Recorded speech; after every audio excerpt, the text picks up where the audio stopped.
Yo, what is going on YouTube? It is your boy GZTV back with another video. I'm sorry if I glare over there every now and then because I have my notes on there. Actually, it's probably going to be a lot of times when I do that. It's been a month since I've been excited for new music. We are here with the new JPEGMAFIA album, I Lay Down My Life For You. Obviously, in music recently, Eminem has kind of created some hype with his latest album. And although JPEG hasn't quite reached that level of success and clout and hype, that's not really the point, in his decade-plus career. His music, though, it's just so intriguing, and every album of his is a surprise. And coming off of one of the best, if not the best, collab albums of the 2020s, and possibly of the last 10 years with Danny Brown, I was super excited to listen to this. I was super excited to see what he was bringing to the table. You never know what you will get, and no matter how many records he drops, I think this is his 5th or 6th studio official album, and it's his first since I think Veteran.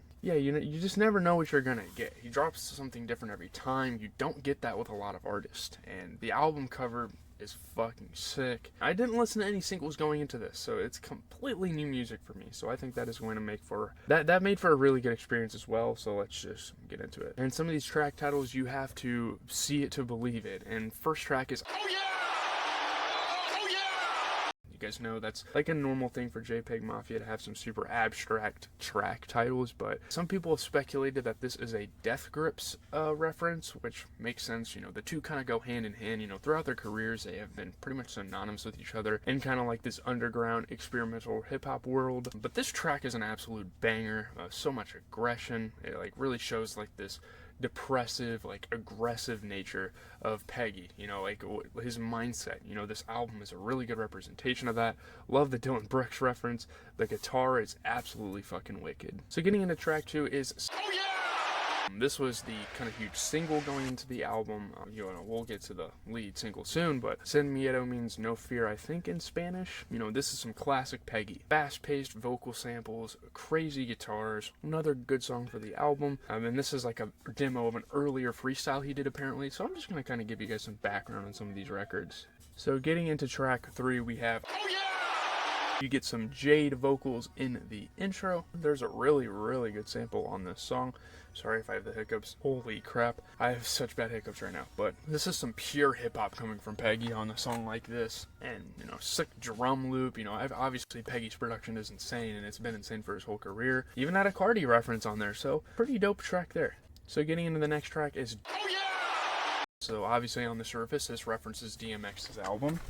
Actually, Peggy and DMX have a lot of things in common. If you know, you know. I'm not going to get into that too deep. This has some funk elements to it, which is super cool. He actually, visited Brazil not too long ago. Literally, I think 6 or 7 months ago.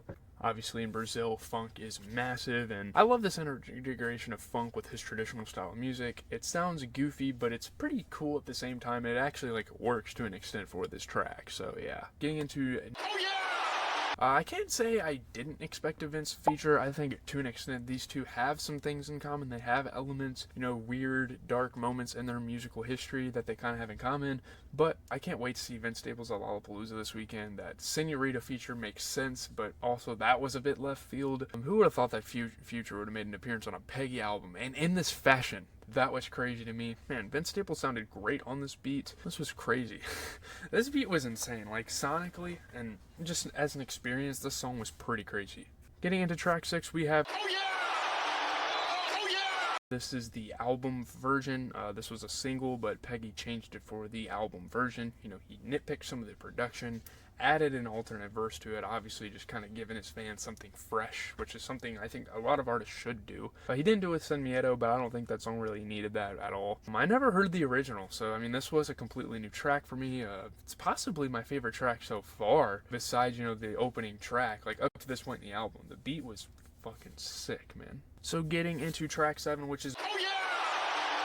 Oh Yeah! Apparently this was named after an album by Pantera, which I wasn't for sure what the album was. I've never really heard it before, but I know who Pantera is. Pretty iconic. A band, I think they're a band. This was an epic track. So fucking good. The flow was good. It sounded great with the guitar. Everything just, obviously saying things mesh well on a Peggy album is kind of false because, he goes for that unorthodox experience, but I like this one. So getting into Oh Yeah! This is a Death Grips reference in itself. It's obviously a play on words with him being a former member of the Air Force as well. It seems like this could be a reference track for Death Grips or something too. And actually at the same time, it does sound like a normal song. A nice beat drop. There's a vibe, of like rebound from LP that you kind of get for it. This is a 5-minute song, and there was so much opportunity. And I always like these longer songs out of Peggy. Obviously, you like the 1.5 to 2 minute songs, but like 5 minutes, this just gives him such an opportunity to like seize so many different sounds and put them on the track. Really fun track to listen to here with Ex-Military. Getting into great loops, obviously, throughout the album, especially on a song like this. A genuinely fun listen. It's cool to not have a little sound bit and a beat every once in a while. Just kind of some chill shit for a little bit, but then boom, he hits us with some crazy samples. The song just went from 0 to 100. He really did a good job of like abruptly kind of pacing the track, just boom, like all out of nowhere. And that's something you love out of JPEGMAFIA. He admits like his online presence. He admits that he's chronically online. I thought that was a funny moment too. We get which obviously brings us the Denzel Curry feature, which is so cool to see Denzel Curry on a solo JPEGMAFIA album. We've obviously seen these two work together before. JPEGMAFIA was on a couple of Denzel Curry's albums. Kenny Beats production, I like the sound of that. You know, him and Denzel have done great things together over the past couple of years. I love how the features on this album just kind of take a part in the experimentation as well. Like overall, you know, Vince and you know, Denzel, they embrace this nature of Peggy. It's so cool, and obviously a lot of connections between Peggy, Denzel, and Buzzy Lee. It's cool to see both of them make the album, and I will get to Buzzy Lee in a second, who probably had the best feature. So next we have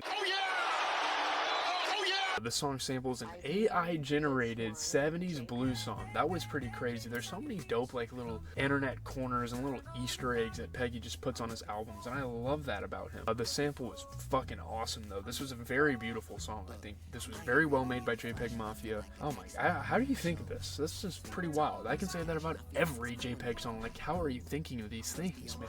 Then you get obviously references him being a producer. I think the song Bald had a line kind of similar to this. I can't just loop it and leave it or something like that. I can't remember what he said after that, but you know, it's good. It is one of the weaker tracks on here, I will say. It's not a bad thing though, because this album is pretty fucking consistent. The beat is awesome. It's not like the song in itself isn't special, but the beat is still fucking good. Next is probably my favorite track overall. This was a teaser track, and what a fucking track. Amazing "oh yeah" sample. The great vocal from Buzzy Lee. This song genuinely gives you chills. You know, it has like biblical implications, you know, throughout the album, and this track really adds to that. To an extent, this track could be like a title track, and it was a perfect track to put on the teaser. I'm not sure what inspired him to go in this direction, but it's beautiful, man. Like, it really takes you on a journey. Peggy starts rapping, and it's so emotional. It's fucking awesome. Then you get to the last track. The amount of money this dude probably spends on samples has got to be insane. Oh my fucking goodness. You get a Janet Jackson sample. When they did Orange Juice Jones, they had Michael Jackson. I think the Jackson 5 to be specific, but the song really slows things down and speaks to like past relationships. The sample utilization was so fucking good. I mean, he is so good at just mapping out where he wants to put certain things. I think that is one of the best parts of his music, and he does that well here as well. So getting into general reviews, generalities, in a sense, this album has more feelings of loneliness than a lot of other albums of his. I know Peggy is kind of like a depressing figure, and he's gone through a lot in his life, you know, being in the military and having like traumatic experiences. But man, this album, and it really makes you want to listen to like Scaring the Hose again. And I really missed this type of musical experience out of a guy like JPEGMAFIA. So many internet references on this album. Again, he's just it's so depressing, but it's like such a good album at the same time. Like, you can cry through your struggles when you listen to a record like this. I can't stress this enough. I mean, Peggy can genuinely rap. I wish I could see his beat creation process as well. I wish I could see like what goes into making a JPEGMAFIA track. The flows were awesome. I mean, JPEGMAFIA as a lyricist, I know I'm all over the place. As a lyricist, JPEGMAFIA is so underrated and so talented. I don't even know. And this dude is so chronically online that it makes his music that much better for a social media user by myself and like a content creator like myself who's constantly surfing the internet, finding headlines, stuff like that. I love, and I love him dissing Drake continuously, kind of adding to the rap feud, him, doing the whole Drake era thing years ago and like looping back to that today. It's funny. So many musical references with the track titles, even more references like in that way than other albums of his. And the album is just more consistent than some of his albums. Already halfway through, like by the time I got halfway through this album, I was like, yeah, this is just pure greatness out of JPEG Mafia. And something about there being no transitions too makes a Peggy album better because it's so unsudden, unorthodox. It's just a great nature. Usually you get artists that come out here and they have super transitional albums, and it's almost like a whole cinematic, like a whole sonic masterpiece. But Peggy takes a different direction. I really appreciate it. I really like how he does that. And I know this is normal Peggy, but the drums are heavy, and he's kind of attempting, like towards the end of the album, I think to an extent he was trying to make some genuinely enjoyable music. Like some of the music sounded like normal hip hop. It sounded like some stuff that I don't even know. I can't think of an artist that would use some of the beats, but like overall as like a hip hop mold, some of these ones were pretty traditional, which isn't a bad thing at all. I think a mix of experimentation and a mix of kind of that normal music. The run that Peggy's been on in the 2020s, in my opinion, is better than his earlier runs, like the Black Ben Carson, Veteran, All My Heroes run. I think the 2020s is his best decade, and I know not a lot of people are going to agree with me on that, but dude, LP, Offline, then going to Scaring the Hose, then this album, all in 4 years, that's fucking crazy, man. That's pretty impressive. Like, those are really good albums. Such consistency with the music. He really gets the chance to show his artistry, especially on some of his latest albums, and especially, being experienced as an artist. So, shout out to JPEG Mafia. I do want to buy, like, a fucking physical copy of this. The cover is so hard, and the music is fucking awesome. I have like a nearly 5-hour drive to Chicago coming up here in like a couple of hours. So I might listen to this album on my way up and just fucking reflect on it because it's great. I'm not trying to, what do they say, glaze. I'm not trying to glaze the fuck out of it, but leave a like, comment, and subscribe. I'm out, guys. Gotta get to editing this video.